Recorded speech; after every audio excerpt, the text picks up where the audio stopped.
you, it's nice to have you back.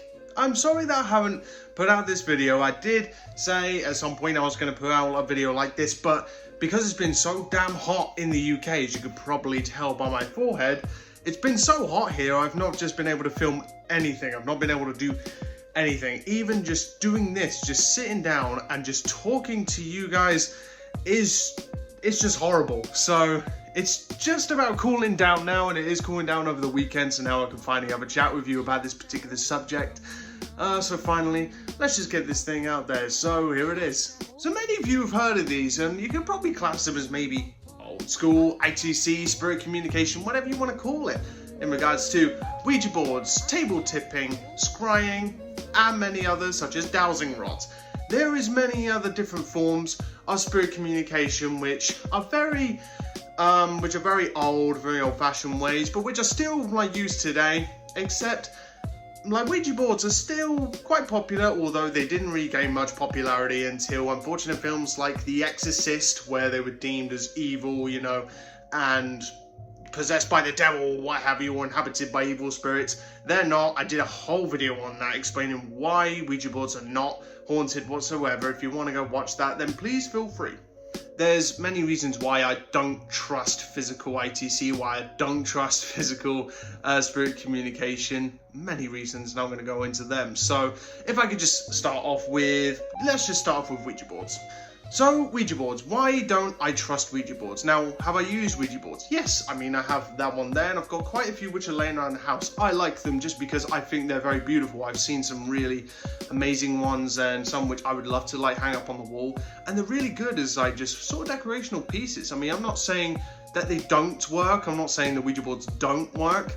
But until I see a planchette move on its own, I will not trust it, because you have to have trust in the other person as well. How do you know they're not moving it? Even if they say, no, I definitely didn't move it, they're trying to be as legit as possible or whatever, but how do you know that they're not moving it? Because, yeah. And the other reason for that as well with Ouija boards is, how do you know? There is a particular video, this one exactly, which I will leave in the description down below, which talks about how Ouija boards work, if you're psychically,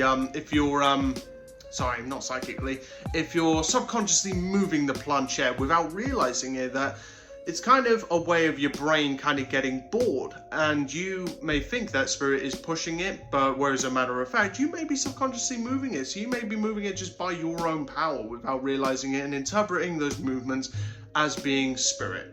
So a big one, trust, and probably subconscious movement, which is why I just don't trust any kind of physical ITC. Physical ITC is when it involves a lot of human interaction, it's harder to be believed, whereas I will just stick with radios, as, I would rather go with the most legit and the most, and the best equipment with the most proof behind it. So that's why I'll stick to that. Scrying.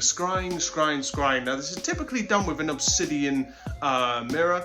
So an obsidian mirror, which is supposedly how spirits are able to, manifest themselves. And I've seen this being done. One way which is done is by throwing water over the obsidian mirror, over the black mirror, and you sit in front of it, and you pretty much just stare at your own reflection, and supposedly spirit is meant to manifest themselves, and you can film yourself doing this as well. But the problem is with this is that our brains are very complex. And I have a very strong belief, very strong theory that when you get bored, your brain can make things up, especially in certain circumstances, maybe if you're doing it when the lights are off or whatever, and you can maybe be a bit disorientated, your senses are heightened. How do you know your brain is not just making things up and just playing games with you just because your brain gets bored of just staring at your own reflection? And if you do that for long enough, I'm sure you'll see things, sort of like creating your own kind of optical illusion. It is the possibility that there could be an optical illusion happening to you when you're staring at your own reflection, thinking that your face is materializing, and that your own face is moving, whereas as a matter of fact, it's your brain getting bored and just playing tricks on you. Now, I'm not saying this for a fact. I'm not a scientist. I'm not a psychologist or anything like that. These are just the kind of theories which I found, which I believe, and obviously because I'm talking about this subject, it's just something which is just food for thought for you guys, which I really want you to take into consideration and see what you think in the comment section down below. Dowsing rods. Now, I have tested dowsing rods before. Personally, me, again, since they're on this list, I don't think they work whatsoever. With dowsing rods, they were used once upon a time, and they're still used on the occasion by many people to search for things such as oil or underground water systems, which is what their common use was. And supposedly, that people would ask their questions and so on, to Spirit and ask them to move the rods. And so you would have ones which are like different angles. You'd have the common ones, which are the dowsing rods, which are most commonly made out of copper, which will cross over or away depending on how people want Spirit to answer their questions, whether they cross or whether they go outwards or whether they just stay straight, whatever it may be. But Jack, what's your issue with that? Then surely there must be proof behind it. Well, here's the thing. When it comes to anything with human touch, and I'm going to get onto this with pendulums as well. So getting onto this, when it comes to the dowsing rods, I have found even when using it, when they say you don't hold them tightly, you have them in a very loose grip. But at the same time, without a very stiff grip on these dowsing rods, I find they're very easy to move, even without you doing very much. The slightest, tiniest movements of your hands, even if you don't realize you're moving it, can cause them to move. I won't believe in dowsing rods. I will believe in dowsing rods. Instead of me holding them, I have seen people work out this system, which you can do with pendulums as well, where it's a rig which holds the dowsing rods. And obviously you have to make sure there's no air currents or anything like that. Probably wear a mask just to stop you breathing on the rods, causing them to move and what have you, which until that happens, I will believe in that, and I will definitely test that at some point when I can build this rig to hold them in place and ask the questions. Under those controlled conditions, then I will believe the dowsing rods, but I think anything that involves human touch and too much human interaction does have the potential to create false positives and create false evidence, which you may be interpreting as spirit, when as a matter of fact, it's just you. And now let's get on to pendulums. So pendulums. With pendulums, they're most commonly used as crystals. You can get other ones which are made out of different materials, such as you can even have stone. There's ones which are made out of copper. There's many different versions of these things, and it's commonly used by holding the pendulum in your hand, as still as possible, asking the questions, depending on how you want them to be answered, like can you move it this way for yes, could you move it this way for no, that kind of thing.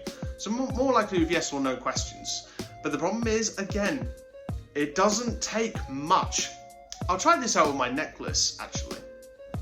I am legitimately trying to hold this as still as I can, and it's a struggle because it's still moving in like a circle. I'm really trying to hold this still. You see what I mean? It doesn't take a lot of movement. It doesn't take very much for these things to move. And obviously this is not a pendulum, but I think it kind of demonstrates the principle of using them. The tiniest movements in your body, because it's impossible for a human being to stay completely still.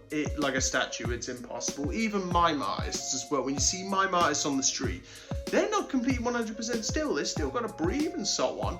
And obviously, the tiniest sort of things that happen to your body with breathing, whatever, will cause like your extremities to move. You can't stay completely still.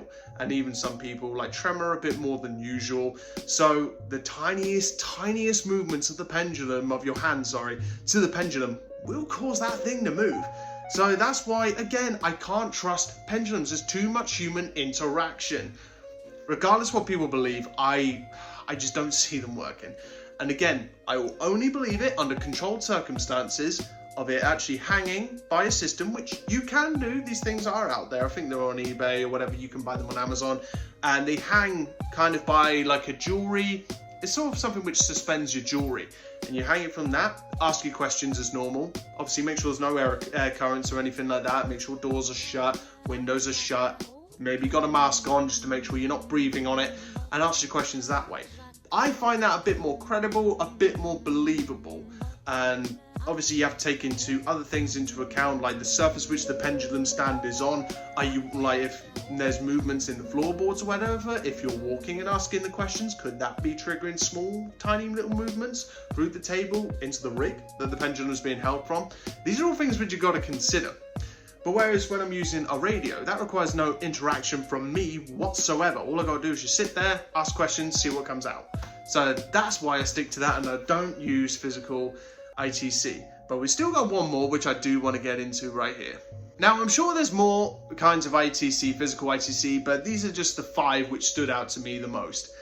And this is table tipping. Now, this is commonly used with a lot of seances, and you saw most haunted using this back in the day, but most haunted, your Vetfield and all that, you know, I think they've been debunked to death, and for me, they are definitely just full of crap. So, but they use this a lot. They're supposed to be a table tipping that, you know, all hands on the table, whatever, and that spirit supposedly could move the table or make the table levitate and so on. And again, the problem, you have to have trust in every single one of those people. Again, with the table tipping, what's happening under the table? Is there a camera under the table? Is there a camera above the table? Can you see both, you know? These are all things which need to be considered. Could there be the possibility of somebody moving it with their feet? Quite possibly. You know, these things which you got to take into consideration. Again, it's too much about having trust in other people. But until I see, the only time I would believe that is if I see a table, if people are doing table tipping, the only way I will believe it is if I see that table levitate by itself, or if I see it move on its own. That's when I will believe it. It's the same with a planchette. So the same with a planchette is that I will only believe a Ouija board can work if I see this moving on its own, if I see it moving by itself. Because if I'm trying to do this, you know, I could be subconsciously moving it without me knowing. These are the things. Now, again, with these methods, I'm not saying that these methods do not work. I'm not saying that. I'm just saying that even if it seems very convincing, because it requires so much human interaction, how do you verify it? It's very hard to verify, and it's very hard to prove, because you're relying too much on the human body, relying too much on human interaction, and so you can't really validate it. It's kind of next to impossible, for me anyway. Now, not saying these don't work. I'm saying these things that maybe you need to take into consideration before deeming it as anything paranormal. So there you go. Thank you very much, guys, for watching. Did these kind of thoughts and everything, did these kind of change your opinion? And also, if you're going to use these methods, what things would you change and what things would you do differently? But anyway, let me know in the comments, and I'll see you guys very soon. Take care, everybody.